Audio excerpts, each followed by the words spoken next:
Hello and welcome to the Mysticast, where you join me, Jack Stafford, and Deborah Littleboy, members of the Aetherius Society, as we break down the barriers between religion, science, metaphysics, philosophy, and mysticism, all of which are really only aspects of the selfsame quest for truth. Please note that this is an independent program not produced or fact-checked by the Aetherius Society. Today, our guest is Charlie Ziese. Hello, Charlie. Welcome to the show. Well, thanks for having me, Jack and Deborah. I'm really looking forward to this discussion. Well, we're very excited too. Great. So where would you like to start? Well, we always try and focus on one big thing because Okay. I know you're a man of many words. I've seen your documentary. It's over 5 hours. That's right. It was fascinating, but luckily I watched you on double speed. So that helped a lot. I could get more in. I understand. It's turning off my phone here. My apologies. Good idea. So I think it would be better if we focus in on one, because you're a man who's studied a lot, Right. especially about which we'll get into. But if we could focus, the big question today is, how would you go about building a shape power temple? Okay. All right. And I have sort of oriented my presentation to that. If I can, maybe I'll start with just a few introductory comments until we get into the specifics. You know, I was a Wall Streeter for many years, and kind of after I retired, I was looking for something new to do. And I happened to come across David Wilcock, if you're familiar with him, about 7 years ago. He did a 10-part series on Russian pyramids and their energy fields. And I was very, very intrigued because there was good science to back up what they found in those research reports. So I also wanted to make them, and I do make those today for personal use, for healing and meditation. But it took me on a journey of trying to figure out, why did these pyramids have these energetic properties? Now, I come from a background, I understood harmonics. I wanted to be a classical musician when I was a youngster. My parents wouldn't pay for music school, so I didn't do it. But that's how, kind of indirectly, how I ended up on Wall Street. But I also had a pretty decent grounding in metaphysics. I spent about 10 years in a metaphysical church in Pennsylvania, in Pittsburgh, where I lived prior to now. And I learned a lot about just the concept of metaphysics. And for the group, I'm sure this is not a shocker, but if you believe that your thoughts create your experience, then you have to believe that there is a process of some level of precision that will take that high frequency pure thought and convert it down to physical experience in some way. And so I've always been intrigued about this whole idea of cosmology and how the world is put together. And that's really where my research has taken me over the last 6 years. And that's what we're going to talk about today. I have found a specific geometric angle, both in the Russian pyramids, it's in the Giza pyramids, but it's in all of our religious buildings all over the world. It's in fundamental physical processes that we're going to see. It's in high technology. It's in ancient symbols and sacred geometric drawings and so forth. And what this angle is, I'm calling this process universal phi scaling. Phi is a shorthand term for the golden ratio, and the golden ratio is something that we know about, but we're not really taught about it in school. Its shorthand name is phi, P-H-I, and the numerical equivalent of it is 1.618. We don't learn about that in school, but we do learn about pi, which has to do with circles and spheres. But anyway, I figure maybe the best way to do this, and Jack, you tell me, if you'd rather go through discussions, but I've got some slides here and I can kind of walk the people through what I've found. I think I prefer not to, just to focus on because a lot of people don't use video. That we're an audio podcast. Okay. Well, then we'll just we'll talk it through. But the first thing that we have to do is to understand that in terms of the world of sacred geometry, all creation is theorized to begin in a sphere. because it's the most perfect in terms of not having any stresses or any unique angles or boundaries. So when I was trying to figure out the geometry of these pyramids, I did, there was no information that was put on the or that was allowed to be published in the West on the Russian pyramid research, but uh, the director did say that sacred geometric principles were involved. So I was trying to figure out how to do that. And I'll explain it for the audience just visually or simplistically. If you take a sphere with a diameter of 1, and we've already said that this golden ratio is 1.618. So if each time you put a new sphere on top of the previous one, you divided the previous diameter by 1.618, you're going to get a stack of spheres that start getting smaller at the top. And theoretically, it would go to infinity without reaching any this artificial boundary that you could achieve by just building a triangle or a pyramid kind of on the sides of those stacked spheres. And when you do that, you end up with a very specific geometric angle, which I'm calling the geometry of universal phi scaling.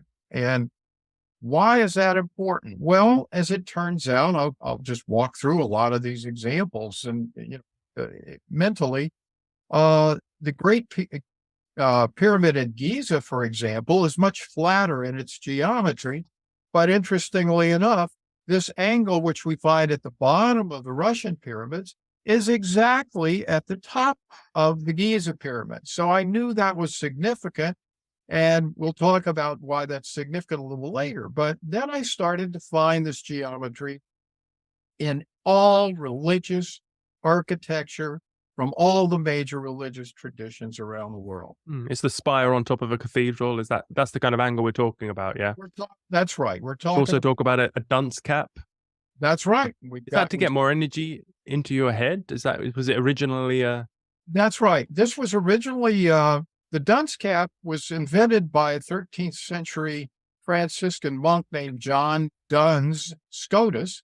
Duns was the town in Scotland that he was from. He was a contemporary, actually, of St. Francis of Assisi and was considered his peer at the time until he started messing around with the witch hats and wearing those. The witches' hats are also at this special angle. Exact same geometry. And he started to realize that he had a connection to higher self, to God, whatever you want to call it, to this life force energy wearing this hat. And so he developed a concept of a metaphysical God, and that was not going to be acceptable in the Catholic Church. So the dunce cap, which was actually a way of achieving a higher level of consciousness and connectivity, was vilified and turned into an object of ridicule. Yeah, so it's there. We're going to see it. You see it in ancient Hindu temples. You see it in Buddhist temples. You see it in Gothic cathedrals. Yeah, I saw your documentary. So many. You've done your research. It is everywhere.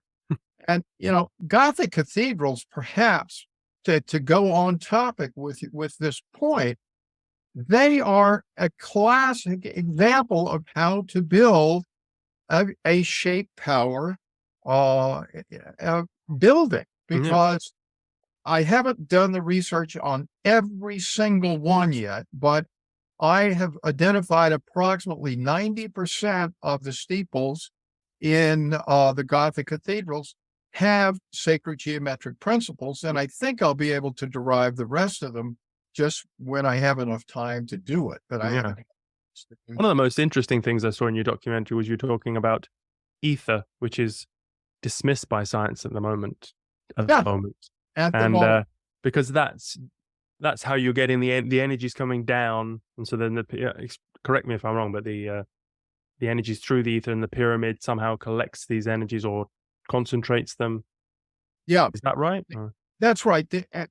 With only one exception, we're getting actually etheric energy that's coming back out from the earth, which is then there's a lot that comes in, and then most of it is reflected back. And it's the difference between those two forces that creates gravity. But that's a separate topic. But there are etheric energies coming up and the pyramid will concentrate them inside. Because what we also want to talk about today, so we want to talk about how to build a shape power temple. And our master, Dr. King, he was an expert in radionics, which is not a common science, I would say, at the moment. It's fair to say. Right. Well, But I played around with it. I have a radionics machine myself, and I have done some testing with it. Another area that I'd love to delve into at some point. But yeah. Because he, as well as the ether, also one of the many things modern science dismisses today is a spiritual energy. And we're very, as the Ethereal Society, we're very involved in the radiating spiritual energy into batteries, and we send these batteries, we release these batteries through spiritual energy radiators at times of world crisis, and we put them into psychic centers of the earth. The earth is a living being, the goddess. And what else do we do with them, Deborah? Please add some. Well, we collect the energies when satellite number 3, which is a spacecraft which comes into orbit 4 times a year and radiates down spiritual energies to us, and we collect those. So we've got a collection device, and then we store that energy and send it out for, if there's a crisis or a war situation, we can actually pinpoint where we want that energy to go to. So it's like super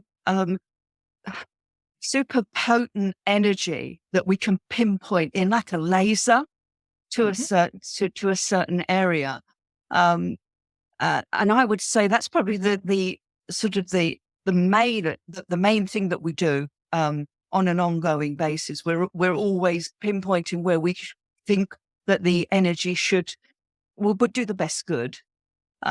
Because as our master said, we've got a shortage. There is only one energy shortage, and it's the spiritual energy shortage. If we were all being shape power temples as our body was designed to be, we wouldn't be having this conversation, because we'd have a perfectly balanced world. That we've got a long way to go, so we've got to help it out with bricks and mortar and whatever else, which of course is what you've been investigating, Charlie. So yeah. Well, that's right. You used a term which I think is relevant to this discussion, which was bringing up the idea of lasers. What the pyramid does, and maybe this is the easiest way to explain this without going into harmonics theory and wave mechanics and all that, but what the pyramid does is it takes any frequency or energy field within it, and it concentrates it like laser light. It makes it highly coherent. And that's the whole point. And that's what this geometry and 6 years of research is really proving, is that there is a geometry, a mathematical harmonics combination here, which is concentrating and making laser-like any thought or any field, energetic frequency that's in its domain. So that's why when I ask for guidance on certain questions, how do I, where do I go next with this research? How do I find it? I put it out to the universe, and it comes back to me very, very quickly, because I know that my thoughts are coherent, and I'm putting out a very highly coherent message into the field. So yeah, and that's what this is all about. One of the tragedies is that once you start to you spend the time, Jack, like you did, you go through my documentary, that we've known about this for thousands of years, and yet we don't learn about this in school. So why is that? How could that have happened? Why is this being kept from us? It's because once people come to realize that how powerful their thinking is, and that there is proof, there's a model that will show you that your thoughts help to create your experience, then we become powerful beings, and we can't be controlled anymore. So I think that's a very, very big part of this process. There's a lot of information as well of free energy technology. I'm going to be speaking about this at the Tesla Tech Conference next week in New Mexico. But all of the major free energy technologies, from Victor Schauberger to the Russian pyramids to Nikola Tesla to John Keeley, who was a member of the Theosophical Society, as a matter of fact. All of and research from Russia show that sacred geometry and the golden ratio specifically will all create this ability to bring coherence to an energy field, and to such an extent that you could actually harvest free energy just from shape power. So it's all just fascinating research. I want to see that new documentary, The Lost Century, that's come out by Dr. Stephen Greer. Oh, I'd love to. I have not. When It's is on it out YouTube. now? It's out now Yeah. on YouTube. Yeah, we should check it out. Okay. So Okay. let's just go back to the target. So how do we build this spiritual temple? Well, we're going to have to. We're going to start with I think sacred geometry is absolutely the key. The There are, in addition to the research that I've done on sacred geometry and in the steeples and so forth, once you if you build something again with these geometric forms, with the precision that's necessary to achieve this coherent level, people have that, to me, is the key. That's the answer to this whole question. Sacred geometric forms have been used for meditation, for psi experiences, and so forth. People have used, when they sit in the Russian pyramids, the meditators from Tibet and so forth, the Buddhists, they have profound experiences. We've had people who've had profound experiences. People with psi abilities can do this and so forth. So it's really just a question of observing what we've done in the past and Right. learning. We're having to reverse engineer, just as I did, this geometry. But I think this holds the key to any number of shape power phenomena, not just free energy. Our cathedrals, the Gothic cathedrals, as an example, my research and that of others is proving that, or demonstrating that, these were very likely healing centers or energy production centers before they were repurposed into churches. Tell So, that story about that's in your documentary about when you put the speaker in water and then it makes the shape of a stained glass window. One of them's amazing. oh yeah, there's a study, for example. It was done. The woman's name is escaping me, in England, but she actually went into 4 cathedrals in England and was able, with very, very high anyway, fidelity, I guess, microphones, to record the resonant frequency of 4 different cathedrals.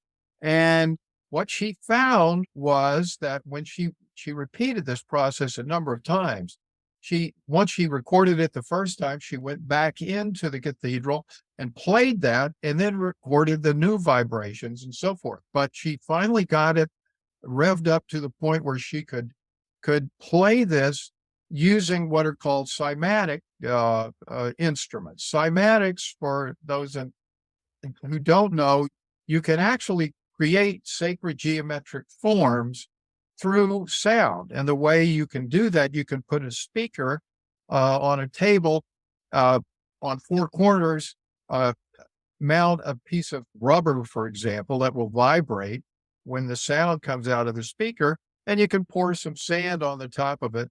And what she was able to accomplish was to find that each of these cathedrals had a very specific sacred geometric form that would come about as a result. So that is actually some of the most visible demonstrations that there are of geometry coming out of harmonics. And so there was a study, I'm digressing here, but that came Just down. to finish that, it was Tanya Harris and Tanya Harris, that's right. yeah, St. George in the East gave an incredible stained glass wheel. That's something I learned from our studies, isn't it, Deborah? That because in the Aetherius Society we incorporate a lot of people what would say is standard Christianity, like you have the clothing like the bishops, and the hook and the crook, whatever, things like that. Because it's their energy. It works. You take them because they work. And when you armed with this information, you see a stained glass window, and you now know that it's a radionic device, or That's right. or That's right. harmonics, and it's magnifying. That's right. That's right. It gives you a greater understanding, doesn't it? Well, that's right. In fact, the stained glass windows could have represented the resonant frequency of each of these cathedrals. And people have also done research finding the somatic diagram that's associated with specific frequencies, and they've begun to be able to associate those with specific cathedrals. So yeah, it's all fast work. So we need a stained glass window in our temple as well. And it's getting a bigger project. It started just as a cone, but now there were other things. What I'd like to know, Charlie, sorry to just jump in. First of all, when I look at the stained glass windows, like the rose, you can see it when you're just looking at chrysanthemums and roses and the sunflower, and they've got the 2113 frequencies going the two-way. But I've always been interested in. You've said that the cone is ideal, and you've explained why. Right. Would it be fair to say that if you had cones in the Fibonacci sequence, so in other words, if you had one cone or 3 cones or 13 cones, that would actually they would work better as a group if they were within the sequence? I think that well, yes. You're hitting a lot of topics there at once, but I'm gonna the Fibonacci sequence is necessary for the creation of the golden ratio. So I'm going to use as an example the Sri Yantra. This is, if you're familiar with it, it's a sacred geometric diagram from India. And it's one of the most revered in the world. Well, it's a series of up and upside down and upright pyramids that intersect each other. But we find, for example, this geometric angle in that diagram. But when you look at the Fibonacci sequence, you're right. It ultimately becomes the golden ratio. It's called asymptotically, because if you take the Fibonacci sequence, and it doesn't matter which 2 numbers you start with, but you're going to get this scaling idea where if you start by taking the ratios of each 2 sets of numbers and you start to analyze them, they start to come together towards this golden ratio relationship. Why is that important? Because we see the Fibonacci sequence, as you're mentioning, in nature. It can be in a flower. It can be it's in the body everywhere, in our bones and so forth. Those are 1- and 2-dimensional examples of this.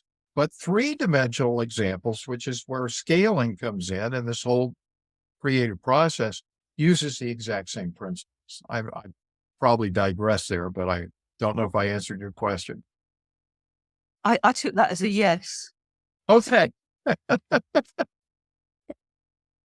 Have you heard of Dan A. Davidson?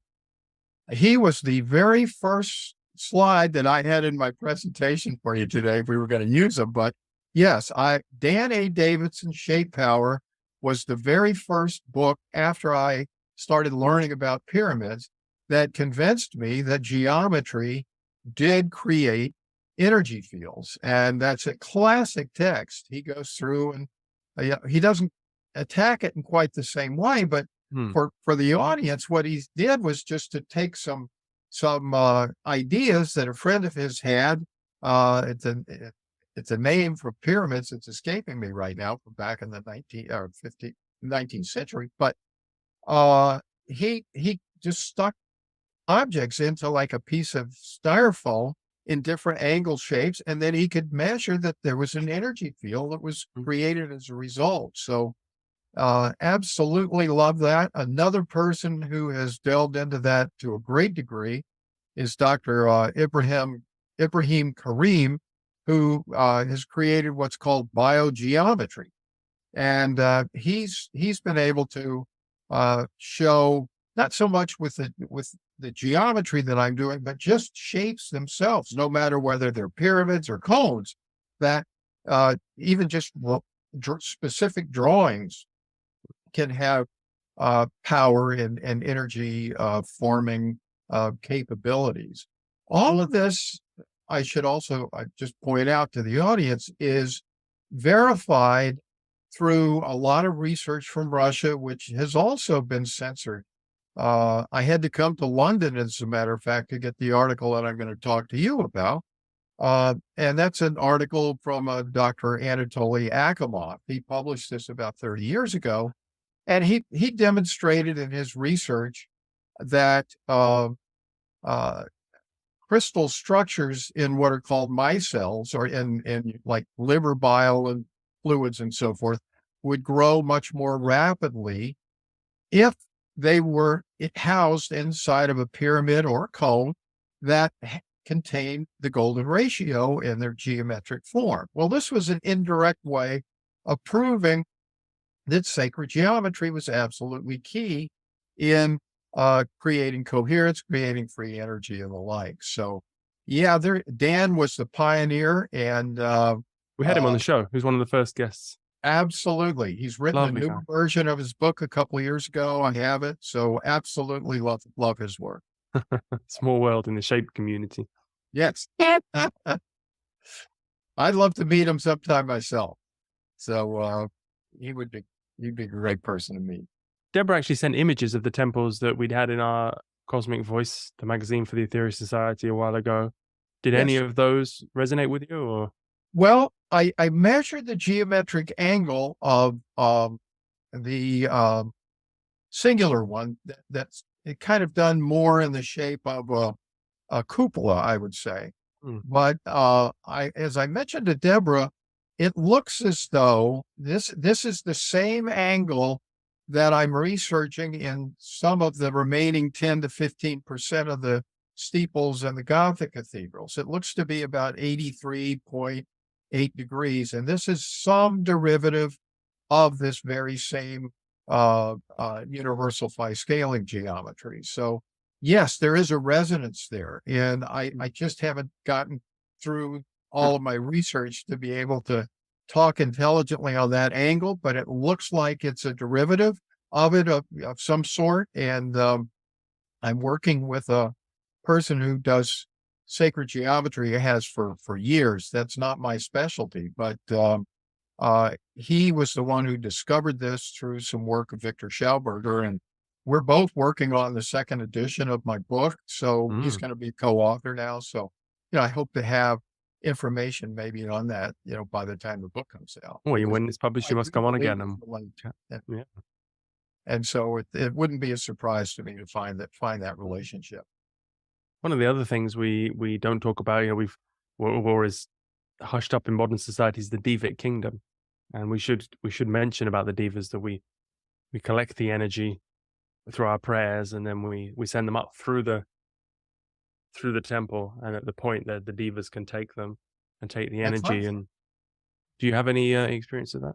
Or? Well, I mean, I think that's the whole idea. If you can collectively, and I think that was part of the purpose of these cathedrals originally, to concentrate the consciousness or a frequency that was coming from organs, whatever it may have been.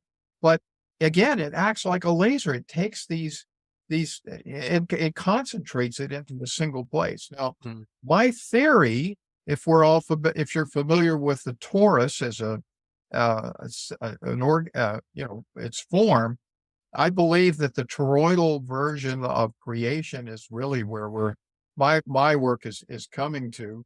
And so what this tip of a steeple would be, or a pyramid, would be that point in the center of the torus where the two horns, they don't meet, but there's this magical place in the middle where time and space come together. So yeah, I think that is critical. And like I say, I think that looking at that picture from the 60s from your magazine, it could be that it is one of these geometric forms, but I just have to do more research. I remember a quote, Deborah.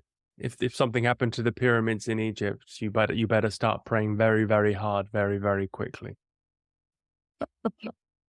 Yeah, I do. Yeah, and I can't give you the chapter and verse on that, but certainly it was along that lines that yeah, and along with this on the same line as that, the most expensive piece of real estate in the UK is on Salisbury Plain.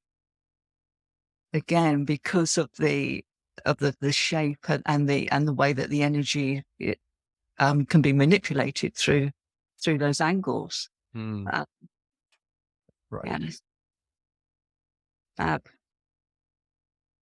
You think it's all about angles, or is it all about the relationships of things and there's obviously, when they're designing those cathedrals that we all love so much, there was so much Well, the knowledge at the geometry, time.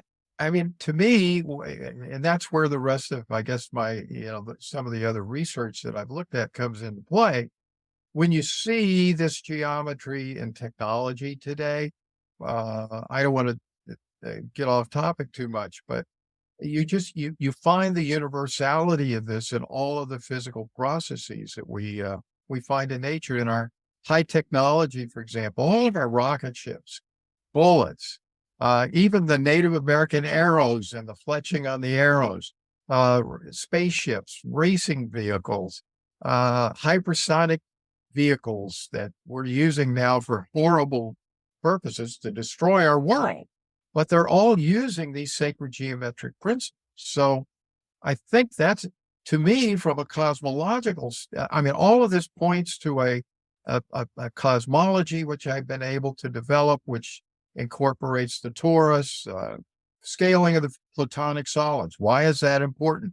These are these energy points that we find on the globe where all of these sacred sites are formed. These are reflections of the fact that inside the sphere, which is the Earth, we find these energy fields connecting to specific points of sacred geometric forms throughout the planet. So we know all of these things are happening, and they're all based upon these principles. And what I have put together is a model that will demonstrate that all of this stuff fits together, whether it's platonic solids, whether it's fractal scaling. And it helps to explain why, if you've looked at fractals, for example, why are fractals just a little bit different? Each level you drill down, they're just a little bit different, but they contain the essence of the previous level. Well, that's because if my model is right, you're using the Fibonacci sequence to achieve this convergence towards this 5, but it's always off a little bit on each side, one way or the other. And I think that could be what contributes to that. So there's just all of this information, and it ties back to consciousness, it ties back to creation. And so it's so amazing to me that we could have a concept called the Big Bang, which the best astrophysicists will say works except for the bang part. And I mean that sincerely. So what else is left? If you can't explain the bang and you can't explain how matter came out of nothing, maybe we ought to start looking at stuff that has a model that works here in our physical world, which is infinitely scalable. And that's the key, from the subatomic up to the galactic. And that's what researchers like Nassim Haramein has been working on for years. He showed that the universe is scaled in the golden ratio. He never developed the model that I'm putting together, but I mean, he's demonstrated that there's infinite scalability in the universe, and that's a key component. So as below, so above, back to basic metaphysical principles. I think it was Terence McKenna who talked about science wanting its one free miracle, and then it can do the rest. Yeah. Well, there you go. So this may, when there's no time or space in that middle of the torus, well, maybe that's where everything did start, and we just don't understand that process. I don't know. But Well, yeah, getting back there's- to the temples, let's yeah, one other reason, because it's in the constitution of our society has 14 objectives, and number 11 is to design and construct 5 shape power temples. And you think the reason might be to, it's a place we can all gather, and we enhance our prayers, we'd send more energy and help with recruitment for sure. Nice shiny temple. But there is more to it. Deborah actually found this article. Shall I read this, Deborah, then? It says somewhere down the line they need a place where some energy, any surplus energy, can be concentrated and brought together and reduced to a usable frequency and then re-radiated outwards. The Shape Power Temple will be the first such station on Earth. Some of you may be tempted against your better judgment to ask the question, why should we do this energy manipulation? The answer is, of course, obvious. Already we have had, if anything, too much intervention from outside. Sooner or later, mankind has to stand on its own 2 feet. A Shape Power Temple, believe it or not, will be a living demonstration of our spiritual growth, proving that at last, after countless centuries of outside help, here is a group of people who are determined to stand squarely on their own 2 feet by making a karmic manipulation so that they may be given the privilege of stabilizing energies which can be made far more usable by mankind. Energies which, but for the Shape Power Temple, might be dissipated because mankind is unable to use the high frequencies which they originally have. It's Right. this. We have a great transmission in the society. The one energy. Is that right, Deborah? Mm. You know who that came Mm. from? Was the Saturnian It's master? from a Lord of Saturn. It was very early days as well, the late 50s. But just in case you, Charlie, you didn't take on board, the outside help that Dr. King was talking about there is the cosmic masters that come in and actually help us by radiating these spiritual energies down to Earth. And if they weren't doing that, we didn't have the Great White Brotherhood, et cetera, and all these ascended beings actually helping us, we wouldn't be here. right. And so Dr. King has said, look, you've been helped enough. We need to do it ourselves. Sure, And that's why it's in the Constitution and has stayed there, even though he, as I wrote to you, our master did a workaround that has what we call spiritual energy radiators. So a collector of the energy into batteries and then irradiating out, and they're portable. So we've got 5 of those.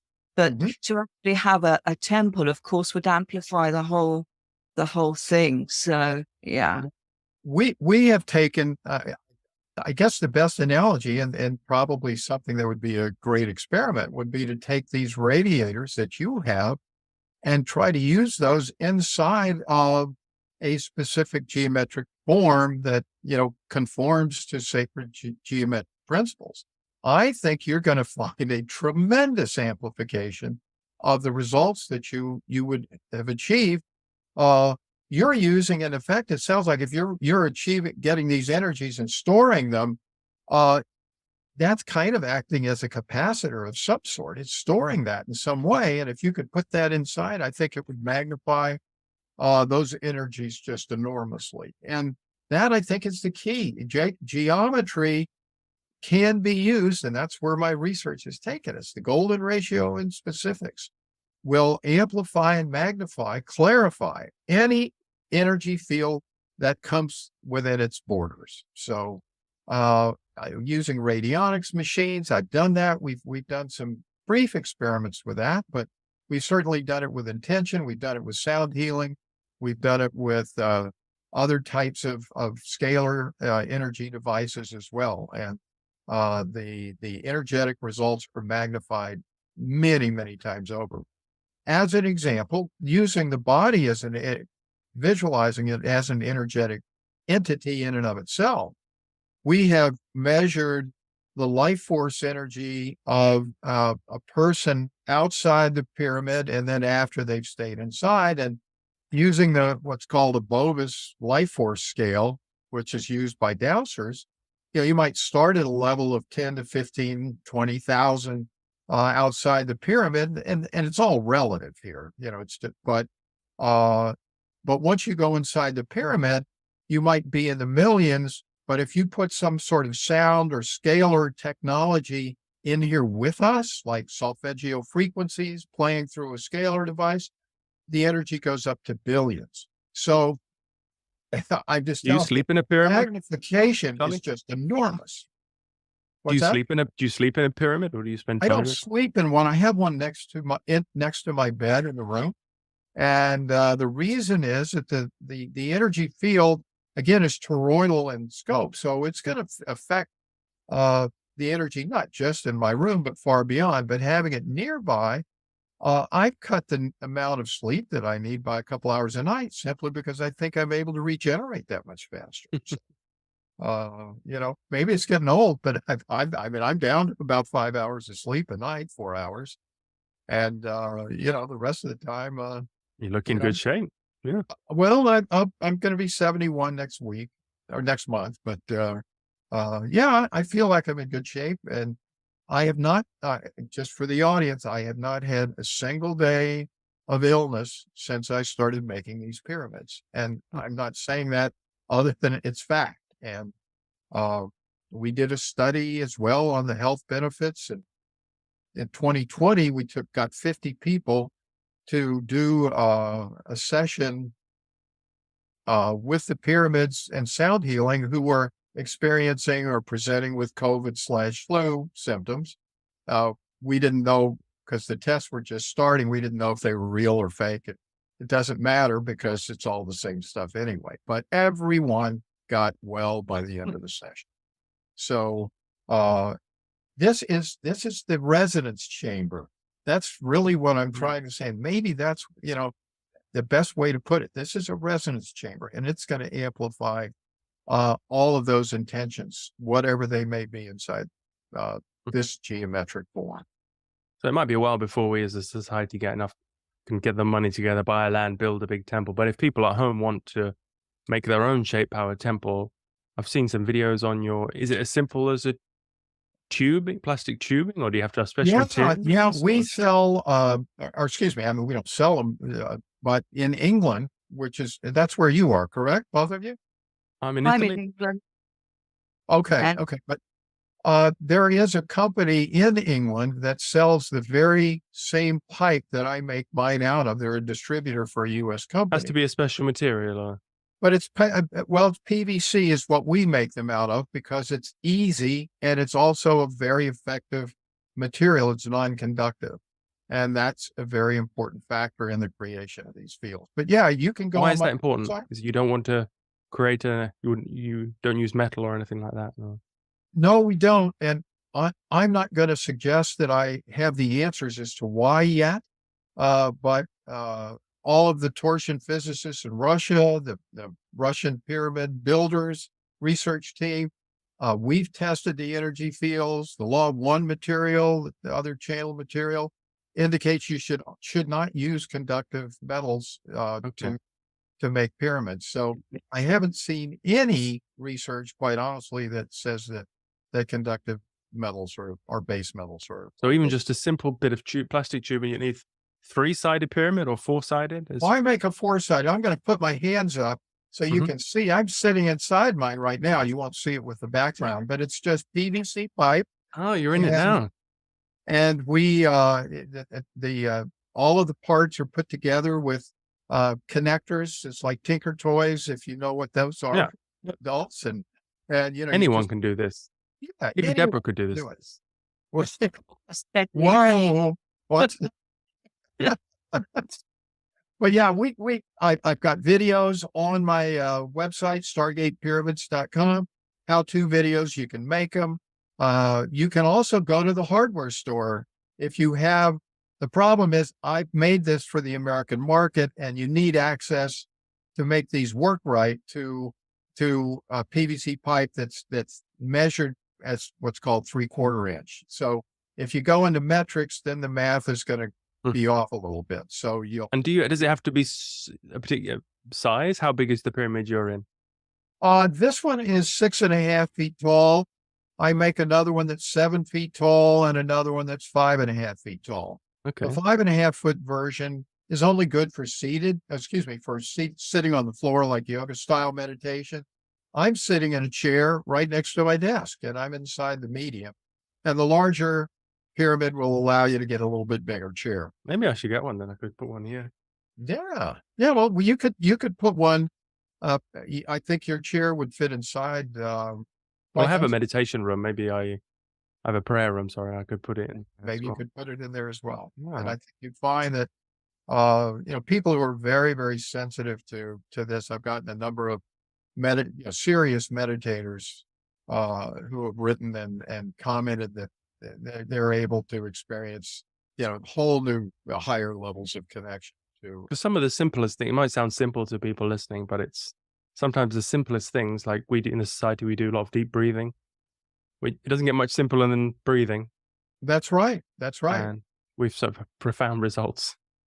I listened to, I apologize. I can't remember his name. I listened to the person, Paul he was Nugent, was on with Russell Brand 2 days ago on, who does deep breathing. Who do you know who that is? The guy, I can Wim look. Hof.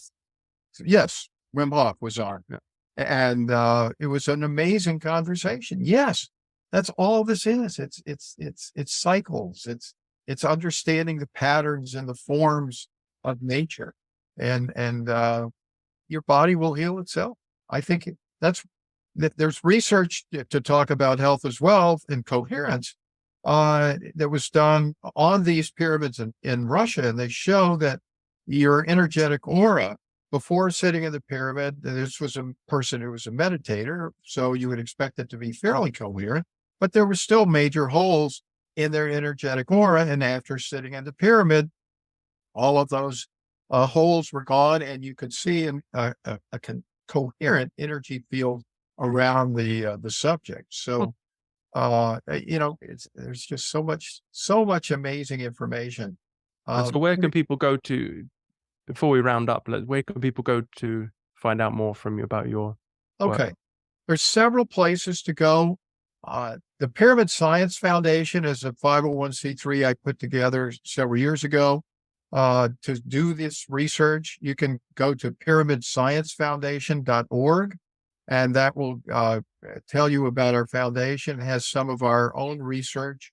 We have over 300 research videos on our YouTube page, Pyramid Science Foundation. I've So seen you just doing everything with frogs and experimental. yeah. Oh, yeah. We're doing everything. It shows that frogs grow bigger and crops grow bigger and everything. So, and then finally, for the pyramids themselves, you can go to stargatepyramids.com, and that's where I sell the pyramids that I make. Okay.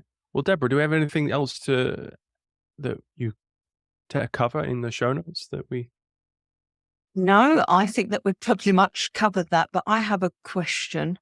As I'm listening to you, Charlie, it came to me that our bodies are radionic machines that have just got bent out of shape because we've not maintained them properly.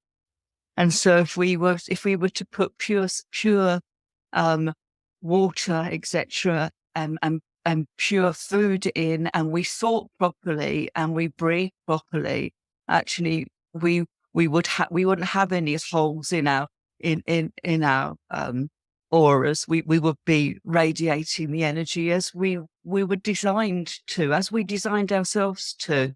Is that me being fanciful, or would you agree with that? I would totally agree with everything you said. I'm not going to be naive to say that sitting inside of a pyramid is the only thing that makes me healthy at this point in my life. Totally free to do what I want to do. It's a combination of eating the right foods, drinking clean, structured water, meditating, exercising. All of those things are going to be important.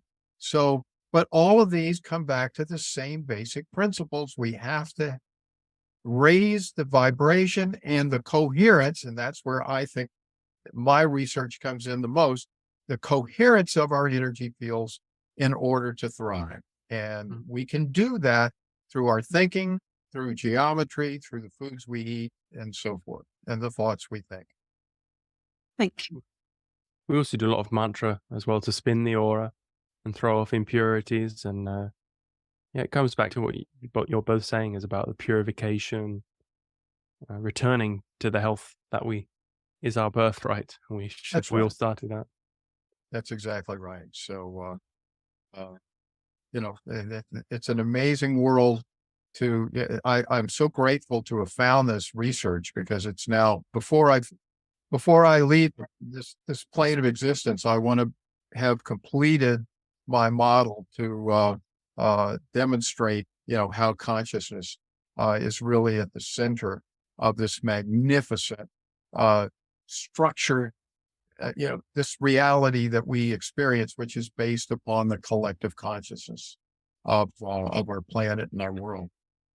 That's what your work is trying to show, that as mankind has got to return to, even like 400 years ago, we were building much better temples than we are now. And if you look at the Well, modern churches, I was walking one around the other day, and it had no sense of, it was just an architect who got given the brief and come up with some.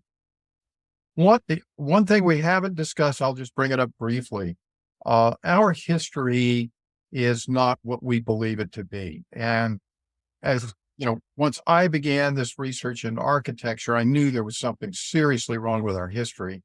I've begun to study the works of people like Anatoly Fomenko, a Russian mathematician, who's shown that our chronology of our history has totally been rewritten in the last 500 years. It's interesting that rewriting occurred at the same time that the Gothic cathedrals stopped being built, the most magnificent architectural structures, I think, just in terms of pure architecture and engineering on the planet.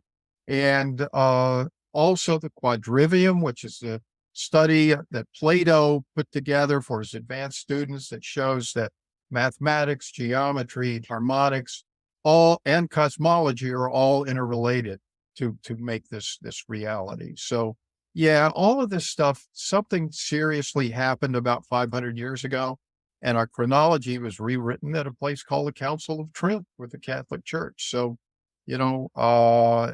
they're a big part of the reason why our history really isn't what it seems to be.